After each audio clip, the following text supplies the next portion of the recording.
வணக்கம். நம்ம மாயம் ஸ்டுடியோஸ் யூடியூப் சேனலில் ஒரு நாளைக்கு 5 வீடியோஸ் போஸ்ட் பண்ணிட்டு இருக்கோம். எல்லா வீடியோஸ்க்கான நோட்டிஃபிகேஷன் உங்களுக்கு வரணும்னாக்கா சேனலை சப்ஸ்கிரைப் பண்ணிட்டு கீழே ஒரு பெல் ஐக்கான் இருக்கும், ஆல் நோட்டிஃபிகேஷன். அதை கிளிக் பண்ணிடுங்க. அதை கிளிக் பண்ணா மட்டும்தான் நான் போடுற வீடியோஸ் ஒன்று நீங்க பார்க்க முடியும். அண்ட் மாயம் ஸ்டுடியோஸ் போலவே மாயம் பக்தி அண்ட் மாயம் லைஃப் ஸ்டைல் இந்த சேனல்ஸையும் சப்ஸ்கிரைப் பண்ணிடுங்க. சப்ஸ்கிரைப் பண்ணிட்டு மறக்காம பெல் ஐக்கானை கிளிக் பண்ணிடுங்க, ஆல் நோட்டிஃபிகேஷன் கொடுத்துருங்க. யூடியூபை தாண்டி அடுத்தடுத்த அப்டேட்ஸ் நீங்க தெரிஞ்சுக்கணும் அப்படின்னா நம்ம மாயம் ட்ரெண்ட்ஸ் ஃபேஸ்புக் பேஜை ஃபாலோ பண்ணிடுங்க. கூடவே மாயம் ஸ்டுடியோஸ் 9 என்ற இன்ஸ்டாகிராம் பேஜையும் ஃபாலோ பண்ணிக்கங்க. இது எல்லாத்துக்கான லிங்க்ஸையும் கீழே டிஸ்கிரிப்ஷன் பாக்ஸ்ல கொடுத்துருக்கேன். நன்றி, வணக்கம். Big topic with Karthik Mayakumar. உண்மையிலே இன்னைக்கான கான்டென்ட் விஜய் சாரோட ஃபேன்ஸுக்கும் இப்போ அரசியலை ஃபாலோ பண்ணிட்டு இருக்கீங்களா உங்களுக்கும் பெரிய டாபிக் தான். நீங்கள்லாம் வேண்டிக்கிட்டு இருந்தீங்களா ஒரு விஷயம் நடக்கணும்ன்ட்டு. விவாகரத்தில் எதுக்கு அது நடக்காமல் இருந்தால் நல்லா இருக்குமேன்னு சொல்லிட்டு இப்போ கிட்டத்தட்ட உங்கள் பிரார்த்தனை பழிக்க ஆரம்பிச்சிருக்க மக்களே. இதை பற்றி பார்க்க போகிறோம். அசம்பிளி செஷனை பற்றி நான் பல விஷயங்கள் பேச போகிறோம். நிகழ்ச்சிக்குள்ள போகலாம்.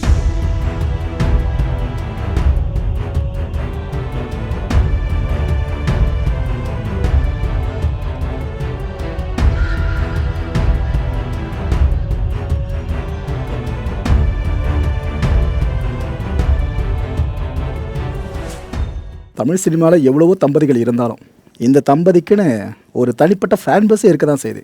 தம்பதிக்கு ஃபேன் பேஸு எந்த அளவுக்கு அறிவும் அழகும் சேர்ந்த ஒரு தம்பதியாக இவங்களை பார்த்துட்டு கூட நான் உங்களுக்கு சொல்லி தெரிய வேணாம். ஆனால் யார் கண்டுபட்டுச்சோ என்னவோ இந்த 2 பேருக்கு இடையில விவாகரத்துன்னு பேச்சு அடிபட்டுச்சு. செங்கல்பட்டு குடும்ப நல கோர்ட் இருக்குல்ல, இங்கே விவாகரத்து கேட்டு சங்கீதா அவர்கள் மனு தாக்கல் பண்ணியிருந்தாங்க. கடந்த ஏப்ரல் மாதம் 20ஆம் தேதி இந்த 2 பேரும் கோர்ட்டில் ஆஜராகலை, நேரில் ஆஜராகலை. இதுக்கப்புறமே 19ஆம் தேதி திரும்ப இந்த வழக்கு விசாரணைக்கு வருது. ஆனால் அப்பையும் ஆஜராகலை. இந்த வழக்கு ஒத்தி வைக்கப்படுது. ஜூன் 15ஆம் தேதியும் இவங்க 2 பேரும் ஆஜராகலை. அதுக்கப்புறம் வீடியோ கான்ஃபரன்சிங் முறையில் 2 பேரும் ஆஜரானா ஓகே, ஏன்னா 2 பேரும் பெரிய ஆட்கள். ஸோ இவங்க வந்தாங்கன்னா அங்கே வேறு மாதிரி இருக்குன்றதுனால தான் இல்லைங்க நாங்கள் வீடியோ கான்ஃபரன்சிங் முறையில் ஆஜராக்கிறோம் அப்படின்னு கேட்டு ஒரு மனுவை தாக்கல் பண்ணியிருந்தாங்க 2 தரப்பில் இருந்தோம். ஸோ இதனால் வழக்கு ஆகஸ்ட் 7ஆம் தேதிக்கு ஒத்தி வச்சுருந்தாங்க.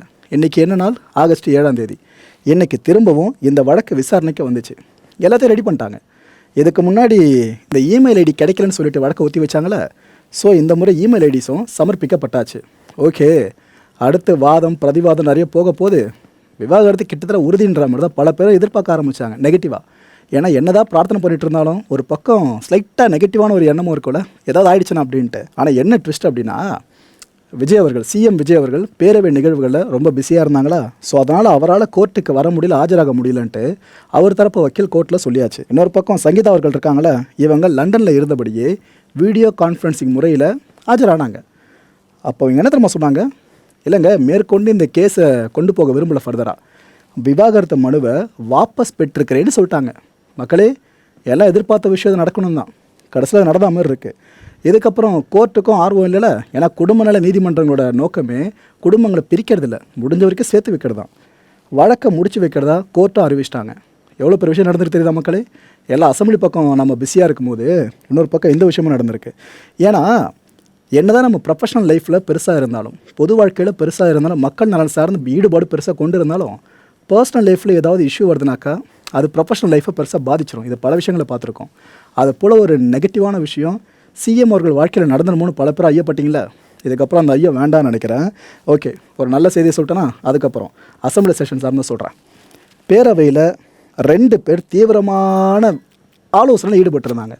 ஒருத்தர் டிஎம்கே, இன்னொருத்தர் ஏடிஎம்கே. டிஎம்கே சைடில் யாருன்னு பார்த்தீங்கன்னா எம்ஆர்கே பன்னீர்செல்வம் இருக்கார்ல, அவர். இன்னொரு பக்கம் ஏடிஎம்கே சைடில் இபிஎஸ் அவர்கள். 2 பேர் அப்படி என்ன பேசினாங்கன்னு தெரியல. அந்த பேரவையில் அவ்வளோ தூரம் பேசிக்கிட்டு இருந்தாங்க 2 பேருமே. ஸோ கூடிய சீக்கிரம் திராவிட கட்சிகளின் கூட்டணின்ற விஷயம் உறுதியாகிடுமா என்ன? இன்கேஸ் அப்படின்னு உறுதியாச்சுனாக்கா திமுக அதை ப்ரிவிலேஜாக பார்ப்பாங்க. எப்படி இருந்தாலும் எங்கள்லேருந்து பிரிஞ்சு போன கட்சின்ற மாதிரி அவங்க பார்ப்பாங்க. ஆனால் அது அதிமுகவுக்கு சரியாக வருமா? இது வரைக்கும் அவங்க ஓப்பனாக சொல்லலை இதை பற்றிலாம். ஆனால் இது போல் நிகழ்வுகளை பார்க்குறப்ப நம்மளை அதெல்லாம் தான் யோசிக்க வைக்குது. ரைட்டு, என்னாலும் என் நெஞ்சில் இருக்கும் தொகுதி மக்களே. நான் ப்ரோ இது அது இல்லை, என் நெஞ்சில் குடியிருக்கும் அதுமே இருக்குல்ல அப்படின்னு கேட்டிங்கன்னா, அண்ணா அது போல் லைட்டாக ட்ரை பண்ணியிருக்காப்புல. யார்? திமுகவோட முன்னாள் அமைச்சர் ரகுபதி இருக்கார்ல, இவர் தான் இதை சொல்லிட்டு பேச ஆரம்பித்தாரா. சோஷியல் மீடியாவில் பொய்யா போட்டு தான் நீங்கள் அங்கே இருக்கீங்க, நாங்கள் இங்கே இருக்கோம் அப்படின்னாரு. இட் மீன்ஸ் நீங்கள் ஆட்சியை பிடிச்சிட்டிங்க, நாங்கள் ஆட்சி இழந்துட்டோன்னு அவர் அங்கே சொல்லியிருந்தார். உடனே அந்த செங்கோட்டையன் இருக்கார்ல அமைச்சர், அவர் எழுந்து நின்ட்டார். எழுந்து ஏன்பா அந்த சோஷியல் மீடியா எங்ககிட்ட இல்லை, உங்ககிட்ட தான் இருந்துச்சு அப்படின்னு இருக்கார். ஆக்சுவலாக இது ஒரு இன்ட்ரெஸ்டிங்கான கனெக்டோடுங்க சொல்லணுன்னாக்கா, எலெக்ஷன் டைமில் எத்தனை பேர் டிஎம்கே ஆட்ஸை சோஷியல் மீடியா முழுக்க பார்த்தீங்க? எத்தனை பேர் டிவிகே ஆட்ஸை பார்த்தீங்க? சரி, ஓகே, ரைட்டு. இவ்வளோ விஷயங்கள் நடந்துட்டுருக்கா, இதை சிரித்தபடியும் முறைச்சபடியும் சிஎம் விஜய் அவர்கள் கூர்ந்து கவனிச்சிட்டு இருந்தார். அந்த லுக் இருக்க அல்டிமேட்டாக இருந்துச்சு. அந்த லுக்கையும் பார்க்க போகிறீங்க. தோல்விக்கான காரணத்தை சோஷியல் மீடியா அதுன்னு அங்கெல்லாம் தேடாமல் உங்ககிட்ட தேடுங்கன்னு அமைச்சர் ராஜ்மோகன் வேறு அவர் பங்குக்கு எழுதி பேசியிருந்தார். அது இந்த அரசு ஒன்றிய அரசிடம் சரண்டர் ஆகிவிட்டது என்பதற்கு எடுத்துக்காட்டான முதல் திட்டம் அந்த திட்டம். பிபிஜி ராம்ஜி 40% மாநில அரசு, 60% ஒன்றிய அரசு. அந்த திட்டம் கிராமப்புற வேலைவாய்ப்புகளுக்கு நாங்கள் வேண்டாம் என்று எதிர்த்தோம். அதனால எங்களுக்கு 3591 கோடி ரூபாய் 591 கோடி ரூபாய் பணம் வரல. பணம் வரவில்லை என்றாலும் கூட அந்த மக்களுக்கு வேலை வாய்ப்பை கொடுத்தோம். ஆனால் எந்த காலத்திலும் நாங்கள் உங்களுக்கு பணிய மாட்டோம் என்று சொல்லிவிட்டு நாங்கள் மகாத்மா காந்தியினுடைய தேசிய ஊரக வேலைவாய்ப்பு திட்டம்தான் வேண்டும் என்று வலியுறுத்தினோம். பிபிஜி ராம்ஜி திட்டத்தை ஏற்றுக்கொள்ளவில்லை. ஆனால் இன்றைக்கு ஒன்றிய அரசுக்கு அது சத்தமே இல்லாமல் செஞ்சிருவீங்க. அதுதாங்க உங்களுடைய சாதனை. எப்படி ஓட்டில் எலெக்ஷனில் சத்தமே இல்லாமல் வந்தீங்களோ அதுபோல சத்தமே இல்லாமல் சரண்டர் ஆகிடுறீங்க. பள்ளிக்கல்வித்துறை அமைச்சர் அவர்கள். மாண்புமிகு சட்டமன்ற பேரவைத் தலைவர் அவர்களே, எதிர்க்கட்சியை பொறுத்தவரை சற்று நேரம் முன்பு மாண்புமிகு உறுப்பினர் தங்கம் தென்னரசு அண்ணன் பேசினார். உண்மையிலேயே அரசியல் வேறுபாடுகளை எல்லாம் தாண்டி அதில் பெற்றுக்கொள்வதற்கும் கற்றுக்கொள்வதற்கும் எண்ணற்ற செய்திகள் இருந்ததை நாங்கள் இளம் தலைவர்கள் குறித்து கொண்டோம். அந்த துணியில் பேசுகிற பொழுது இந்த சட்டமன்றத்தினுடைய மாண்பை பாதுகாக்க, மரபை வழித்தொடர அது வழிவகுக்கும். ஆனால் மதிப்பிற்குரிய உறுப்பினர் அவர்கள் பேசுகின்ற பொழுது ஆரம்பம் முதலே பொது தளத்தில் பார்த்தது, சோசியல் மீடியா, பில்லு வாங்க போனப்ப நீங்க எங்க பில்லு வாங்க போனீங்க என்று இந்த நிதி அறிக்கை சார்ந்து பேசாது ஒரு அரசியல் கூட்டம் போல பேசிக் கொண்டிருக்கிறார். மீண்டும் அவருக்கு நான் தெளிவுபடுத்த ஆசைப்படுகிறேன். தோற்றதற்கு காரணம் இன்ஸ்டாகிராமா எலெக்ஷன் ஓட்டிங் மிஷினா என்று பார்க்காமல் அவர்களை சீராய்வு செய்து கொள்வதுதான் அவர்களுக்கு நல்லது, அவர்களினுடைய வருங்காலத்துக்கு நல்லது. அதை விடுத்து சம்பந்தம் இல்லாமல் பொது தளத்தில் கிடைக்கக்கூடிய செய்திகளை வைத்துக் கொண்டு அப்படி பேசுவது மரபல்ல என்பதை உங்கள் வாயிலாக மாண்புமிகு உறுப்பினருக்கு நான் தெரியாது. அண்ணா ரகுபதி நிறுத்துற மாதிரியே தெரியல. அவர் பாட்டுன்னு ஒரு விஷயமா கேள்வியாக கேட்க தாவைக்கு அமைச்சர்கள் ஒவ்வொருத்தரும் எழுந்துன்னு பதில் சொல்லிட்டே இருந்தாங்க. இது ஒரு படியா ரகுபதி அவர்கள் தொடமாட்டோம், தொட்டா விடமாட்டோம் அப்படின்லாம் சொன்னீங்க. சிஎம் அவர்கள் சொன்னாங்களா இன்னைக்கு அப்படிலாம் சொன்னீங்க. ஆனால் பனையூர் வார சந்தையில் என்ன நடந்துட்டுருக்கு தெரியல அப்படின்னாரு. அதான் மற்ற கட்சி ஆட்களை இந்த பக்கம் அதிகமாக தூக்கி போடுறாங்கன்ற மாதிரி டாக் போயிட்டுருக்குல்ல, அதான் அவர் அங்கே குத்தி காமிச்சிருந்தார். இதுக்கு அண்ணன் செங்கோட்டையன் என்ன சொன்னார், நீங்களும் இப்படி தான் வந்தவர்ன்றதை மறந்துடாதீங்க அப்படின்ட்டார். அதாவது இதில் நீங்கள் தெரிஞ்சுக்க வேண்டிய விஷயம், திமுகவிலேயே ஆரம்பத்தில் இருந்து இப்போ வரைக்கும் இருக்கிறவங்க எத்தனை பேர், மாற்றுக் கட்சியிலேருந்து வந்து திமுகவில் பெருசானவங்க எத்தனை பேர், புரியுதா? அதை மனசில் வச்சு தான் செங்கோட்டையன் அவர்கள் இதை சொல்லியிருந்தார். நிதிநிலை அறிக்கையில் தான் நீங்கள் சொல்லியிருக்கீங்க, மக்களின் வரிப்பணத்தில் இருந்து ஒரு பைசாவும் தொடமாட்டோம், தொட விடமாட்டோம், தொட்டால் விடமாட்டோம், இதற்கு முன் தொட்டவர்களையும் விடமாட்டோம். ஐயா, சனிக்கிழமை அன்னைக்கு பனையூர்ல நடக்கிற அந்த வாரச்சந்தையில போய் பார்த்தீங்கன்னா இதுக்கு என்னென்னாலும் தொட்டவங்களோ அவங்க தாங்க வந்துகிட்டு இருக்காங்க.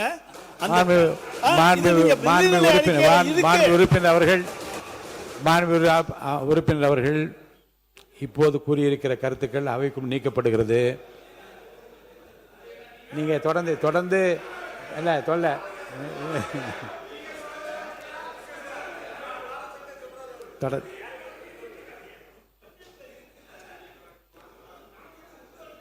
எவ்வளவு நேரம் பேர் மாண்புமிகு உறுப்பினர் ரகுமதி அவர்கள் 11:22 ஆரம்பிச்சிங்க. வேறுங்க அவை முன்னவர் வாங்க. மாண்பு பேரவைத் தலைவர் அவர்களே, மாண்பு உறுப்பினர்கள் இங்கே பேசுகிற போது ஒன்றை சொன்னார். அவர் சொல்லுகிற போது பனையூரை பற்றி சொன்னார். நீங்களும் அங்கே இருந்து நான் இங்கே மாறி இருக்கிறேன் என்பது நாடறியும்.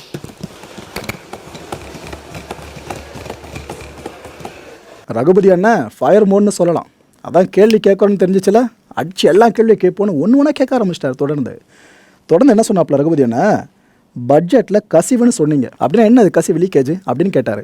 அதுக்கு நிதித்துறை அமைச்சர் மரிய வில்சன் இருக்கார்ல, அவர் என்ன பதில் சொன்னார், கசிவு பற்றின ஆடிட்டிங் எல்லாம் முடிஞ்சிருச்சுங்க, அந்த ரிப்போர்ட்லாம் சிஎம் சாரோட டேபிள் மேலே தான் இருக்குது, உரிய நேரம் வரும்போது சிஎம் சாரி அதை பற்றி தெளிவாக சொல்லுவார்னு சொல்லியிருக்காரு. இதுக்கப்புறம் அந்த ரகுபதி என்ன கேட்டார்னா, மகளிர் பயணத்தில் விடியலை எடுத்துட்டீங்க, சரி பரவாயில்ல, அண்ணன் சீர் திட்டம் இருக்குல்ல, இதை 832 கோடி ரூபாயெல்லாம் நிறைவேற்ற முடியாதுங்க அப்படின்னு சொன்னார். அதுக்கப்புறமா அவர் சொன்ன விஷயம் என்ன தெரியுமா? அதான் சிஎம் அவர்கள் ஒரு முறை எங்கே உங்கள் அப்பாவை காணோம் ஞாபகம் இருக்கா, அசம்பிளிக்குள்ளே பேசின விஷயம். இதை பற்றி ரகுபதி என்ன சொல்கிறாரு, ஸ்டாலின் அவர்கள் எங்கேன்னு கேட்டாங்கல்ல, அவர் நாங்கள் கொண்டு வந்த திட்டங்கள் மூலமாக பயனாளிகள் இருக்காங்க பாருங்கள், அந்த மக்கள் மனசில் இருக்காருன்னு அவர் ஒரு பஞ்சை போட்டிருந்தார். இதை கேட்டு தாவேக்கா அமைச்சர்கள் சும்மா இருப்பாங்களா? நிதித்துறை அமைச்சர் மரியா வில்சன் என்ன தெரியுமா சொன்னார், இதுக்கெல்லாம் சேர்த்து வச்சு மக்கள் தலையில், தமிழ்நாடு மக்கள் தலையில் ஒவ்வொருத்தர் தலையிலையும் 1,28,000 ரூபாய் கடன், இதை விட்டுட்டு போனது நீங்கள் தான். ஸ்டாலின் அவர்கள் திட்டங்கள் சார்ந்து அங்கே மட்டும் இல்லை, இவ்வளோ கடனில் விட்டு போயிருக்கார்ல, அந்த கடன்லையும் அவர் தான் இருக்காருன்னு இவர சர்க்காசமாக பதில் கொடுக்க ஆரம்பிச்சிட்டாரு. மாண்பு உறுப்பினர் ரகுபதி வாங்க.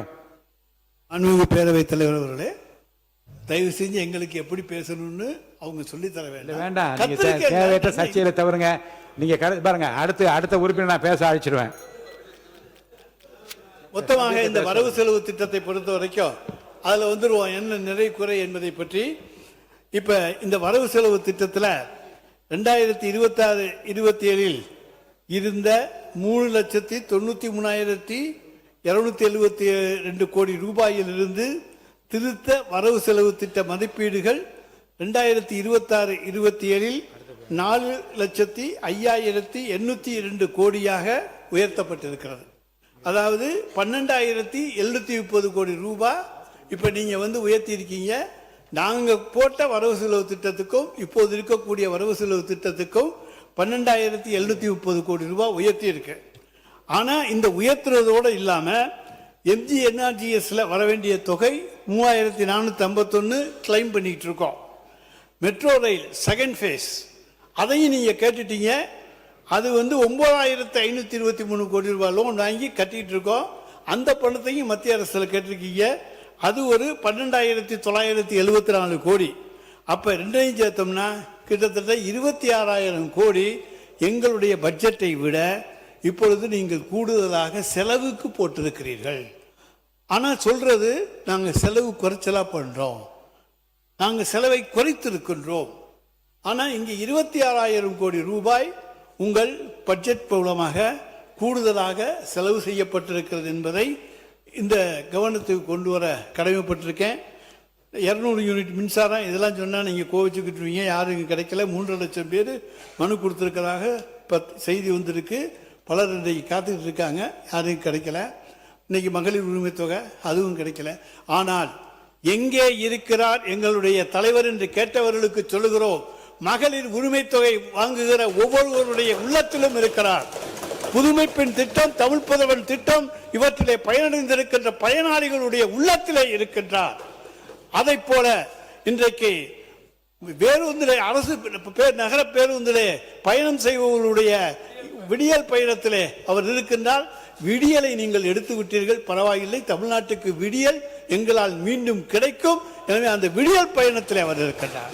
இப்படி ஒவ்வொரு காலை உணவு திட்டத்தில் இருக்கின்றார். இப்படி அடுக்கிட்டே போலாம். அதனால எல்லா வகையிலேயும் தமிழ்நாட்டு மக்களுடைய இதயங்களிலே அவர் இருக்க செய்திருக்கின்றோம். ஆனா ஓட்டு போற அந்த நேரத்தில் மட்டும்தான் சின்ன குழந்தைங்க போய் அங்க போய் குறுக்கால புகுந்து அவங்களுக்கு எந்த திட்டமும் தெரியல. ஆனால் நிச்சயமாக நீங்க இப்ப சொல்லிருக்கீங்க பாருங்க, அண்ணன் சீர் அது கொடுக்க முடியாது 832 கோடி ரூபாயில. ஏன்னா 2022-23 மட்டும் நாங்க மூவாளூர் ராமாமிர்தம் அம்மையார், அதை போல முத்துலட்சுமி ரெட்டி அம்மையார் திருமண உதவி திட்டம், இந்த திட்டங்கள்ல கொடுத்த பெண்களுடைய எண்ணிக்கை மட்டும் 1 லட்சம். அப்ப எல்லா பெண்களும் என்று எடுத்துக்கோனா நிச்சயமா 2 லட்சம் 3 லட்சம் பேர் வருவாங்க. நீ தங்க 1,05,000 ரூபா, உங்க அதிர்ஷ்டம் 1 லட்சத்துக்கு வரட்டும், புடவை 10,000க்கு வரட்டும். 1,10,000 1 லட்சமா ஆக்கினா கூட 2,000 கோடி ரூபாய்க்கு குறையாமல் தாலிக்கு இன்றைக்கு நீங்கள் மாமன் சீர் தருவீர்கள், அண்ணன் சீர் தருகிறீர்களே, அதற்கு வேண்டும். ஆனால் அதற்கு ஒதுக்கி இருப்பது 832 கோடி ரூபாய் மட்டும்தான் நிதியமைச்சர் அவர்களே. அதே போல ஒவ்வொரு சைக்கிள் சொல்றீங்க, அது நாங்க 3,900 ரூபாயில சைக்கிள் கொடுத்தோம். இப்ப சூப்பர் சைக்கிள் கொடுக்க போறீங்க 8,000 ரூபான்னு சொல்றாங்க. அந்த 8,000 ரூபாய் சைக்கிளை கொடுத்தீங்கன்னா அதுக்கு நான் வர்ற பணம் கணக்கு பார்த்துக்கங்க. எதுவுமே நீங்கள் போட்டிருப்பதெல்லாம் அரைகுறையாகத்தான் இருக்கிறது. முழுமை அடைகின்ற தொகை அதிலே கொடுக்கப்படவில்லை. எனவே இந்த பட்ஜெட்ல வந்து நீங்க மாண்பு நிதி அமைச்சர் பதில் சொல்றேன். பேரவைத் தலைவர் அவர்களே, மாண்பு நிதி அமைச்சர் ஒரு சொன்னா கோச்சிங் என்ற அந்த வார்த்தையை மட்டும் அவைக்குள் வந்து நீக்கிறேன்.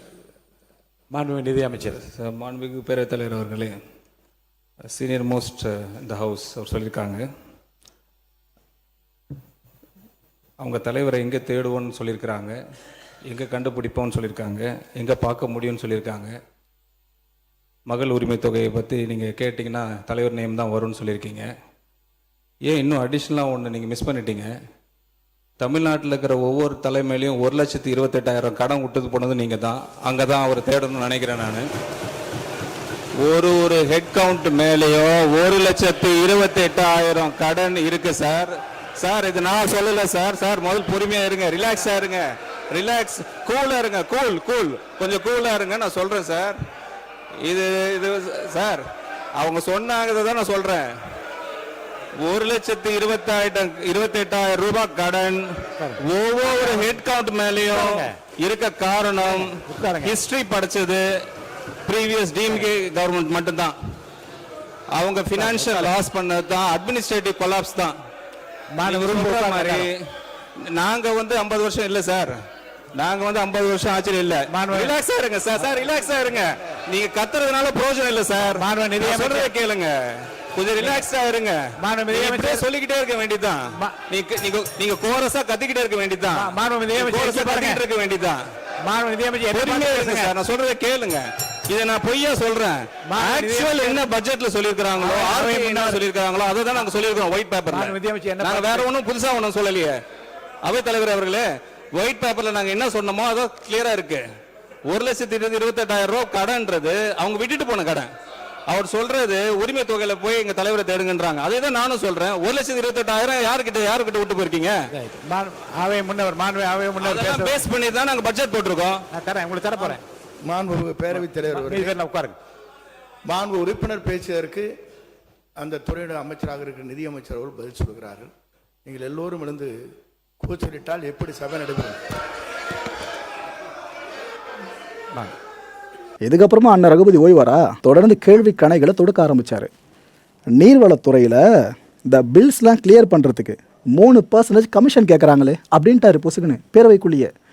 இதை கேட்டு கொதிச்சு போன அமைச்சர் ஆனந்த் இருக்கார்ல, ஏன்னா அவரோட துறையாச்சு, அவர் என்ன சொல்லிட்டாரு, இதுக்கு என்ன ஆதாரம் இருக்குது, ஒரு வேளை அவங்க பழக்க தோஷம் போல இருக்கு அப்படி கேட்குறாங்கன்னு இவரோ ஒரு பக்கம் சர்க்காசமாக பேசியிருக்காரு. இப்போ வந்து பில்லு வாங்குறதுக்கு ஒவ்வொரு அலுவலகத்துக்கும் போய் பாருங்க. மாண்புமிகு அமைச்சர் அவர்களே, நீங்கள் ஏதாச்சும் போலீஸ் டிபார்ட்மெண்ட்டு அது உங்கள் கையில் இருக்குது பாருங்க. நீர்வளத்துறையிலே 3% கொடுத்தா தான் பில்லுன்னு சொல்லி சொல்கிறாங்க. பொதுப்பணித்துறையிலே 5% நீர்வளத்துறை அமைச்சர். மாண்பு பேரத்தலைவர் அவர்களே, அவர் ஆதாரத்துடன் சொல்லணும். அது வந்து பழைய காலம். அது இந்த காலத்துல ₹1 நாங்க வாங்கணும்னா இந்த இடத்துல நாங்க எங்களை உட்கார வைக்க மாட்டார் எங்களுடைய முதலமைச்சர். அதனால ஆதாரத்துடன் அவர் சொல்லணும்ன்றதை நான் கேட்டுக்கொள்கிறேன். இல்ல மாண்பு உறுப்பினர் அவர்கள், நீங்க வாயால பேசுறதெல்லாம் கரெக்ட். அதெல்லாம் நீங்க உங்களுடைய காலத்துல நாங்க தான் சொல்றோம்ல, நீங்க நிரூபிங்கன்னு சொல்றோம். நீங்க நிரூபிக்க வேண்டியதானே. எதுவுமே இல்லாம நீங்க மட்டும் பேசணும்னா அது எப்படி?